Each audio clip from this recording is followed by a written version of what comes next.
Good morning guys! Ito tayo magluluto tayo ng pansit bihon. Ang sasarap nito.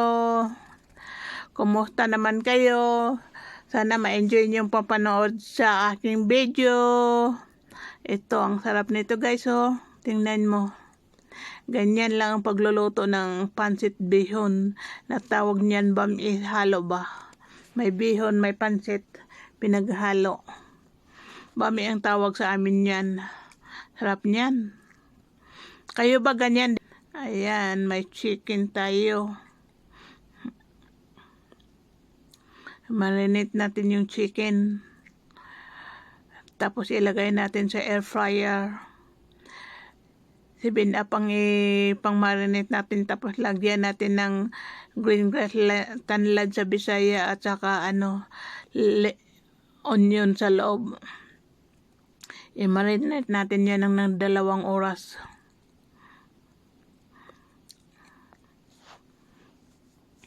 Tapos ganyan lang yan. Tapos yung pinagmamarinate niya, yun din ang natin pang sabaw. Try nyo din, diba ang sarap niyan? Hindi nyo malilimutan nyo ang pangalan nyo pag matry nyo yan pagluto. Lagi ako nagluluto niyan pag ako lang mag-isa. Ang nakakaano kasi dyan yung yung 7up. Ang sarap niya.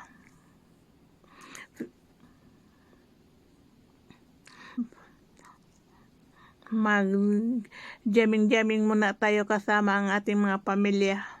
Ayan yung kapatid ko. Okay lang yan. Nagiinom kasi sila, mga pamangkin ko.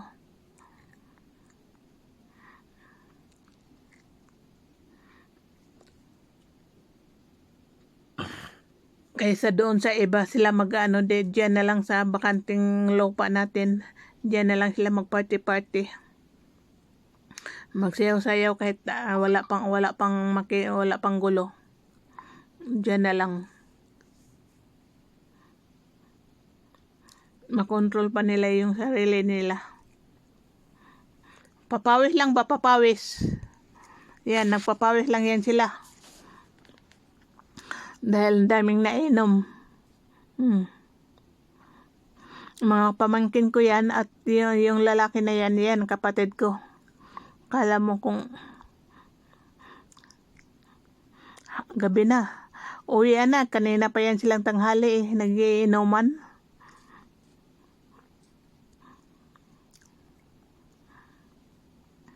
Sakit na daw yung tuhod niya, may rayuma na yan.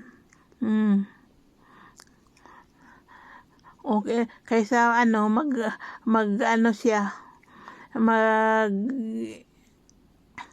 maingay, mabuti na yung isayaw-sayaw niya. Mas maganda pa isayaw-sayaw niya kaysa mag-ingay siya. Uwi na yung iba, uwi na. Dahil gabi na.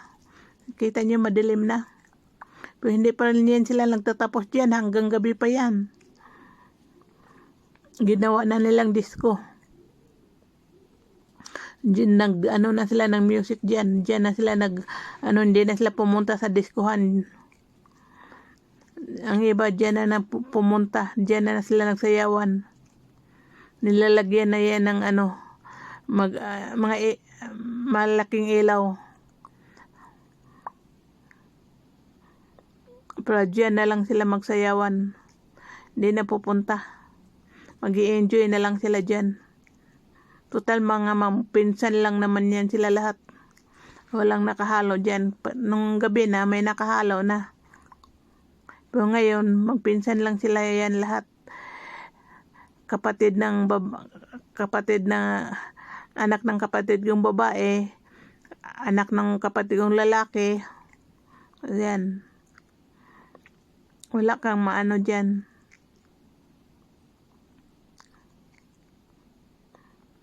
Ganyan lang. Pag nagiinuman, mga babae din dito banda. Hindi pa yan sila Nagiinuman din na habang nag-iihaw ng bangus na 6 na piraso, ginawang pulutan.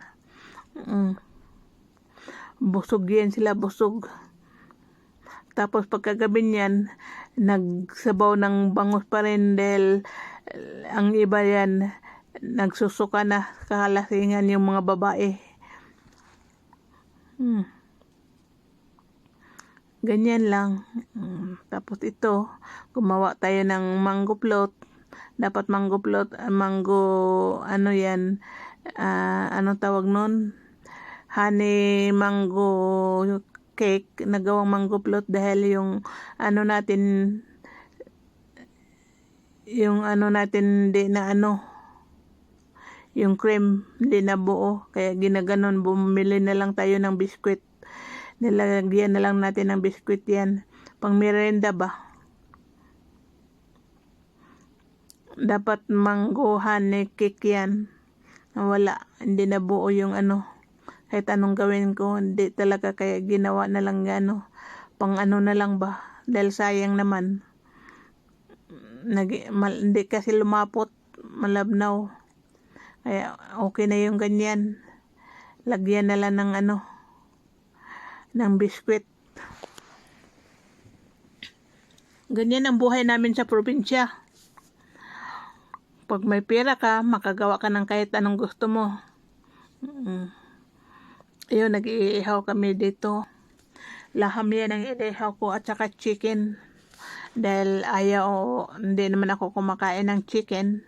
Hindi naman ako kumakain ng laham, chicken na lang. Pass the way tayo dito,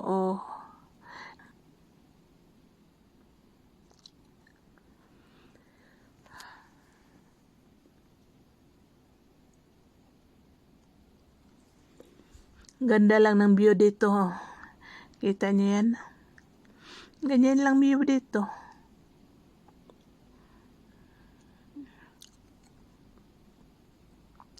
Kung alam niyo yan, kung saan yan. Di ba maganda? Ganda ng panahon.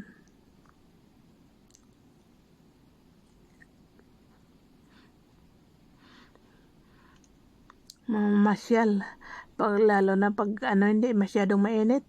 Magpasyal-pasyal ka na lang dyan. Ay, okay na yan. Maraming namamasyal, Maraming naglalakad. Hindi lang kami. Marami sila. Ganyan yan lang buhay. Nagluluto tayo ng yung nilagay na ito. Beef stew. Ang sarap niyan. Nasubukan yung gumawa ng ganyan. Ang lambot kasi ng beef pagkahiwa ang nipis. Tapos nilagyan ng noodles. Wow, ang sarap niyan. Maulit ko kaya yan paggawa. Ang sarap talaga niyan. Namimiss ko yan ulit. Lulutuin natin yan kung makaano ako ng beef. Ganyan ang luto. Ginilano ko lang yan yung beef, inaano ko ng pressure cooker. Tapos nung pagkalambot na, saka ko siya ginisa. Tapos nilagyan kaunting sauce, kaunting tubig, saka ko nilagay yung noodles. Mamasyal muna tayo dito. Dito yan sa Hael. Hael, Saudi Arabia. Dito tayo sa bundok, mamamasyal. Akyatin natin yung mga bundok na yan, ng mga bato na bato. Kita niyan, marami kayong umaakyat niyan, pero mag-ingat ka lang dyan dahil madulas yan. Madulas ang mga bato. Kaya kaunting ingat at maraming bubog na mga botelya dahil minsan ang mag-iistaraha kasi dyan na mga dala-dalang mga mainom tulad ng mga soft drinks. Binabasag na lang nila dyan sa mga bato. Kaya kaunting ingat ko pag maglalakad ka dyan. Titingnan mo talaga dahil maraming basag na mga bote. Debuti dahil pag umaakyat sila dyan, magdadala sila mga soft drinks, yung ano, hindi na nila ibabalik sa baba, itatapon na lang nila dyan, babasagin. Kita mo yan, yung doon bandaw, daming basag.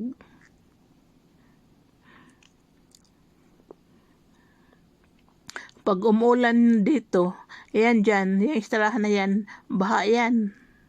Parang ano din yan. Kaya ganyan yan. Kababaha lang yan, kakaulan lang kasi. Kaya ganyan ang lupa.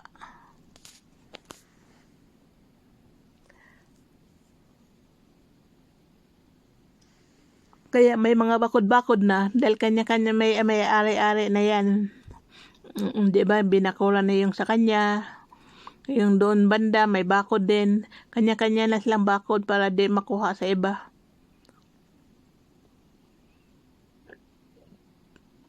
Pag maano ka talaga dito, makakuha ka talaga ng lupa.